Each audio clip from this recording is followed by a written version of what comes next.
El mercado de valores es sin duda uno de los más interesantes, prolijos y profundos dentro de los mercados financieros, no solo por su complejidad técnica, sino también por todo lo que implica a nivel internacional en la determinación de precios y que no solamente tiene influencia sobre las consideraciones nacionales de la bolsa de valores de la que se trate, sino sobre el mercado de bienes y servicios dentro de otras latitudes en el mundo. Es por eso que resulta muy interesante su estudio. El mercado de valores es también conocido como mercado bursátil y más popularmente llamado bolsa de valores. Esto será muy común encontrarle en los noticieros o en las secciones financieras de los periódicos. De hecho, seguramente usted se habrá encontrado con más de algún momento en el cual no ha comprendido una serie de consideraciones que parecen más bien de película o de ciencia ficción. Hay que tomar en cuenta que todo mercado requiere de una mercancía. En este caso, la mercancía que se trafica en el mercado de valores son los títulos valores o títulos de valor. Para comprender cuál ha sido la evolución del mercado de valores, hemos de estudiar su historia. Allá por el siglo XIV ya existían grandes empresas con grandes patrimonios y con grandes intereses a nivel incluso continental europeo. Estas empresas ya se podían encontrar a la venta y digamos se volvía muy frecuente que un empresario desease vender completa su organización. Sin embargo, la compra y venta eran de verdad difíciles, ya que el empresario que decía vender tenía que ir de feudo en feudo ofreciendo su empresa con la esperanza de encontrar a alguien con una coincidencia muy improbable que quisiese comprar su empresa. Esto lo volvía extremadamente caro el ejercicio de compra-venta y muchas veces jamás se llegaba a concretar. Es por eso que en la ciudad de Amberes, Bélgica, va a surgir una idea que va a revolucionar por completo lo que en ese momento pues aún se conocía como compra-venta de empresas. Quien va a tener una idea y brillante va a ser la familia Van der Bors. Esta es una familia muy adinerada, una familia con muchos recursos en esta ciudad belga, y ellos disponen su mansión para crear algo que hasta el momento pues no existía. Van a vaciar por completo la sala de la mansión, van a quitar todos los muebles y todos los adornos y van a colocar ahí vitrinas de cristal, vitrinas de vidrio, en el cual los empresarios que deseaban vender sus empresas podían poner sus documentos ahí para que todo aquel que llegase con la idea de comprar, llegase a visitar a los Van der Bors, vería el documento que se encontraba en la vitrina y si en las vitrinas encontrase uno que le pareciese atractivo o afín a sus intereses, entonces lo compraría. Literalmente el mercado de valores inició como una serie de documentos a la vista en vitrinas. De hecho, es de ahí justamente de donde proviene la actual expresión de ir a vitrinear. Precisamente esta es la idea original. Ahora, aquel empresario que deseaba poner sus títulos a la vista tenía por supuesto que pagar una comisión, y es de eso de donde se alimentaba el interés de la familia Van der Bors. Esta comisión serviría para los gastos operativos de lo que en ese momento se conocía como la vitrina de los Van der Bors y para obtener ganancias. Ahora, si alguien estaba interesado y compraba la empresa, entonces pagaba a los Van der Bors por quedarse con ella y eran los Van der Bors quienes gestionaban el pago al vendedor. ¿Cuáles documentos eran los que estaban en esa vitrina? Originalmente se dejaban los libros contables, pero esto era completamente inviable porque los libros contables debían estar en poder del contador para que los fuese actualizando. Entonces lo que se inventan es realizar una especie de documento de propiedad donde se expresaba de manera resumida cuál era el patrimonio de la empresa y sus bienes, y a quién le pertenecía. Y este documento es el que se colocaba a la vista y era el que se ponía a la venta. Este documento va a ser muy similar a lo que en aquel momento se conocían como títulos nobiliarios, que eran los títulos que le daban a los reyes, a los nobles, a los varones, a los duques para reconocerlos. Es por eso que, como estos eran títulos que determinaban no un estatus nobiliario, sino el valor de una empresa, les empezaron a llamar títulos valor o títulos de valor. Y es precisamente esta la mercancía que ahí se trafica. Ahora bien, en pantalla ustedes tienen el escudo de armas de la familia Van der Boers, que en la época el escudo de armas era un emblema importante que se refería mucho a la actividad que se realizaba. El escudo de armas va a ser importante porque le rinde homenaje a esta familia que se inventa algo completamente novedoso. Por ejemplo, dijimos hace unos momentos que al mercado de valores también se le conoce como mercado bursátil, y esa palabra bursátil es en honor a la familia Van der Boers. Van der Boers, bursátil. Pero además también se le conoce como bolsa de valores, y esa bolsa de valores se encuentran unas bolsitas de dinero. Lo lógico habría sido que le llamasen vitrina de valores, en tanto que eran vitrinas, pero deciden homenajear a la familia Van der Boers llamándole bolsa de valores en honor a estas bolsitas de dinero que aparecen en el escudo de armas de la familia.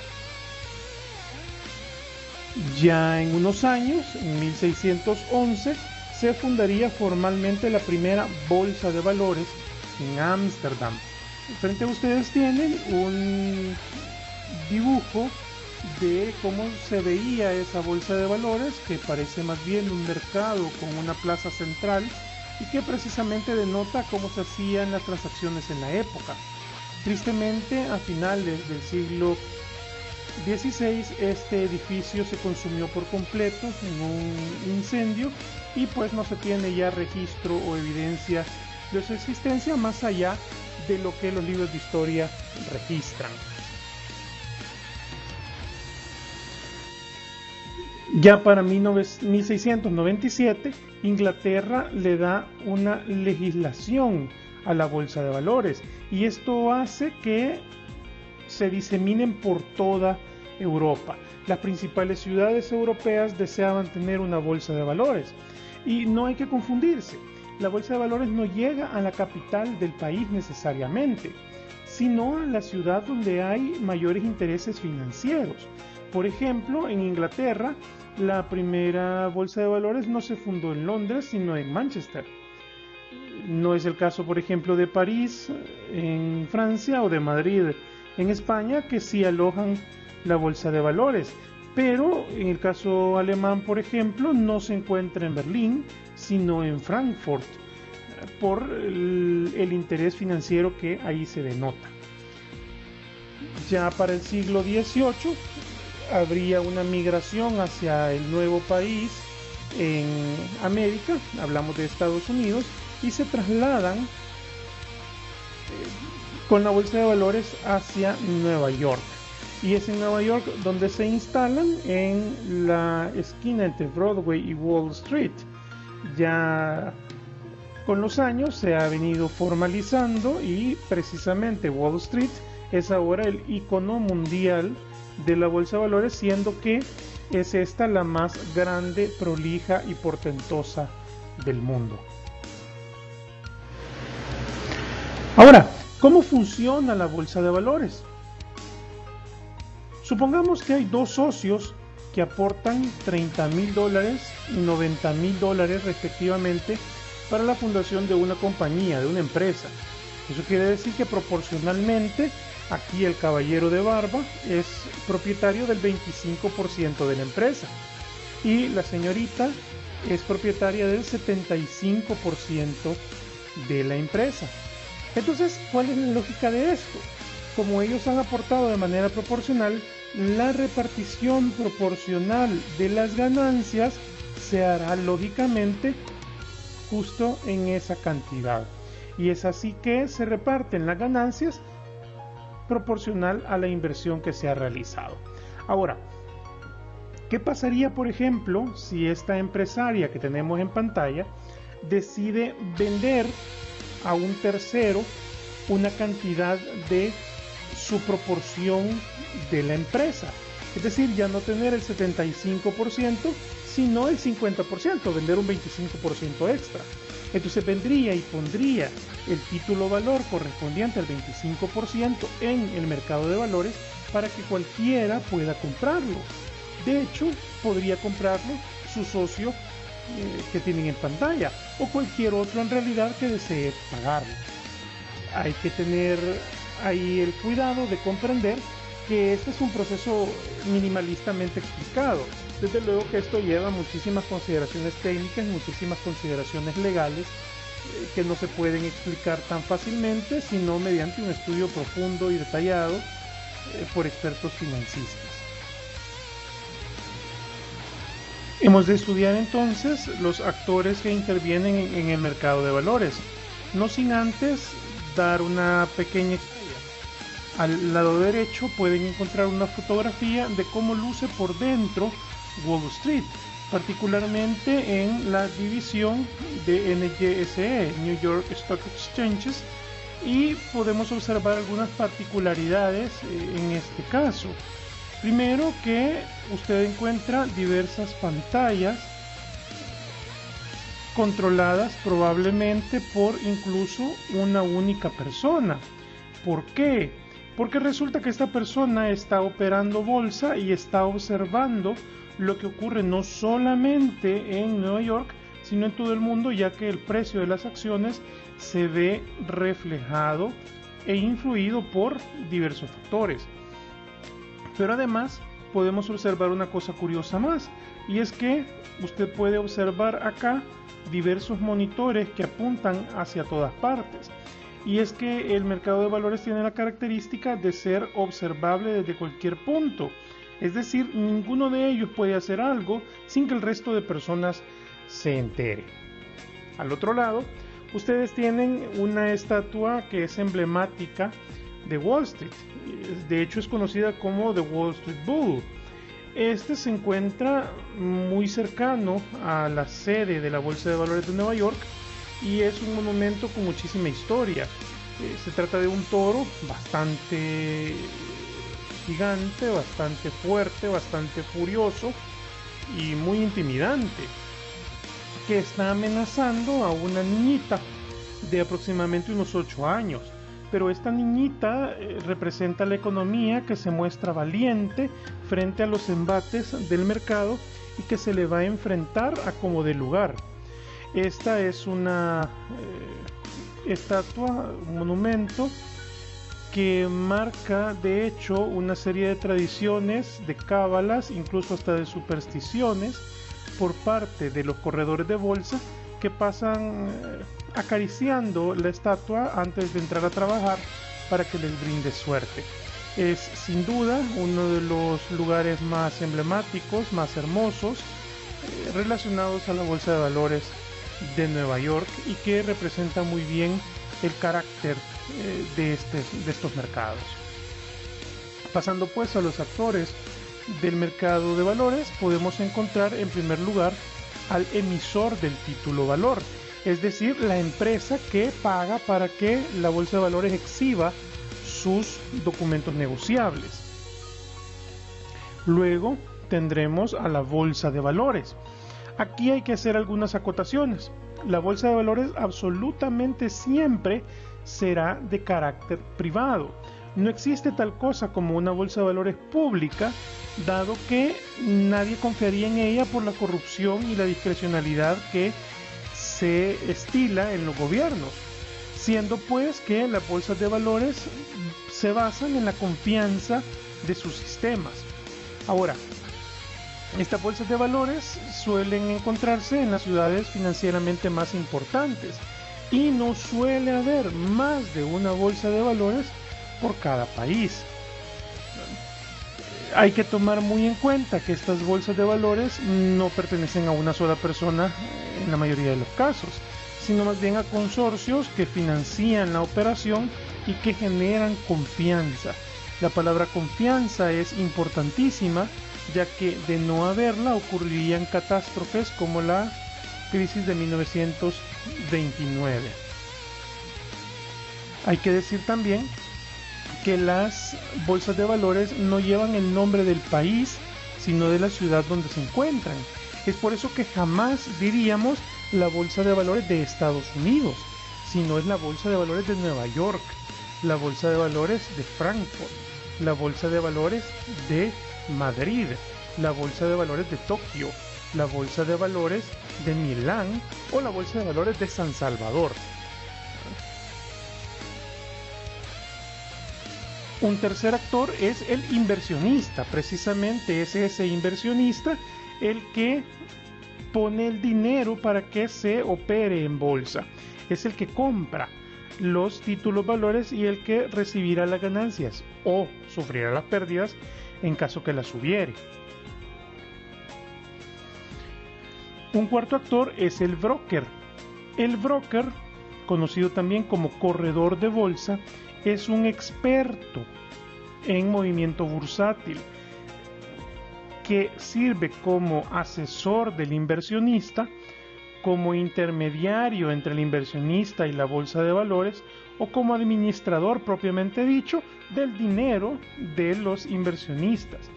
El broker, por supuesto, trabaja basándose en comisiones y estas comisiones son las que de una u otra forma le permiten obtener enormes ganancias. Y estas enormes ganancias, de hecho, son tan prolijas que se considera que es la segunda ocupación mejor pagada del mundo. Sin embargo, también se considera que es la primera ocupación más estresante del mundo y por obvias razones. Cada uno de los brokers se encuentra en una situación en la cual una mala decisión puede llevarle a la quiebra en muy pocos segundos. Los brokers suelen agruparse en lo que conocemos como casas corredoras de bolsa. Y estas son empresas que asesoran o intermedian a los inversionistas para que estos tengan mejores resultados, o es al menos eso lo que se les promete. Ahora, el quinto actor es una entidad estatal que dependerá mucho de la legislación de cada país. En este caso se encuentra un representante del Estado que va a velar porque las reglas, porque las leyes se cumplan a cabalidad. Algunos países son muchísimo más estrictos, por ejemplo el caso estadounidense después del gran escándalo de Bernard Madoff, que fue un estafador bastante sonado. Entonces las entidades están muy encima de los operadores para que nada salga mal. Y hay otros países muchísimo más laxos que perfectamente pueden tener una entidad únicamente testimonial. Hemos de separar entonces el precio nominal y el precio de mercado, ya que puede tender a confundirse. El precio nominal es la suma de todos los activos de una organización, es decir, el precio que se encuentra reflejado en los libros contables. Por el contrario, el precio de mercado es el que se asigna por medio de la oferta y la demanda y la especulación. Para comprenderlo de manera más gráfica, hemos de tomar un ejemplo muy propio de la sociedad salvadoreña. Nos encontramos con Panes El Chori. Haré aquí un ejemplo con números completamente inventados, pero que para efectos didácticos puede servirnos. Resulta que Panes El Chori tiene 40 carritos y cada carrito debidamente equipado se encuentra valorado en $400. Eso implica que si alguien quisiese comprar la empresa El Chori, pues la operación es muy sencilla. 40 carritos por $400, esos son $16,000. Y es eso lo que debería pagarle el dueño y se acabó la transacción. Ese es el precio nominal, porque está tomando únicamente el precio de los activos de la empresa y su patrimonio. Sin embargo, los señores de Panes El Chori, los dueños, no aceptan una oferta por 16.000, sino que lo que quieren es $500.000. Eso parecería algo completamente irracional, completamente absurdo. Sin embargo, lo más valioso de todo el carrito no es ni el empleado, ni los panes, ni el carrito mismo, ni el producto que tienen en bodega. No, nada de eso es lo más valioso. Lo más valioso es precisamente el nombre El Chori. Porque si usted encuentra a Panes El Chori y Panes El Chele, ¿cuál será el carrito que va a tener una cola en espera? Naturalmente Panes El Chori, porque su valor en el mercado es muchísimo mayor en tanto que tiene mayor demanda. Por eso es que los dueños de Panes El Chori tienen la razón cuando piden $500.000, porque 16.000 es el precio en libros, o el precio nominal, pero el precio en el mercado es el que le asigna precisamente la oferta, la demanda y la especulación. En este punto hemos de reflexionar cuál es el precio que realmente importa en el mercado de valores. Naturalmente es el precio de mercado, de tal manera que una empresa con un precio nominal muy alto, pero que tuvo una catástrofe y ha perdido total credibilidad, puede tener un enorme precio nominal y un precio de mercado muy bajo. Incluso podría ser el precio de mercado tan bajo que le lleve a la quiebra. Para dejar una reflexión, les presento a Warren Buffett. Warren Buffett es considerado el inversionista más exitoso de la historia. Tiene niveles de capitalización sobre inversión incalculables, inigualables. Warren Buffett tiene una regla acerca del mercado de valores. La regla número 1 es no perder dinero nunca. Y la segunda es no olvidar la regla número 1. Aquí podemos observar cuál es la filosofía de los inversionistas en el mercado de valores. Es un mercado duro, un mercado difícil, un mercado lleno de ambiciones, de intereses y particularmente lleno de aquellos que tienen un único y exclusivo propósito: hacer dinero.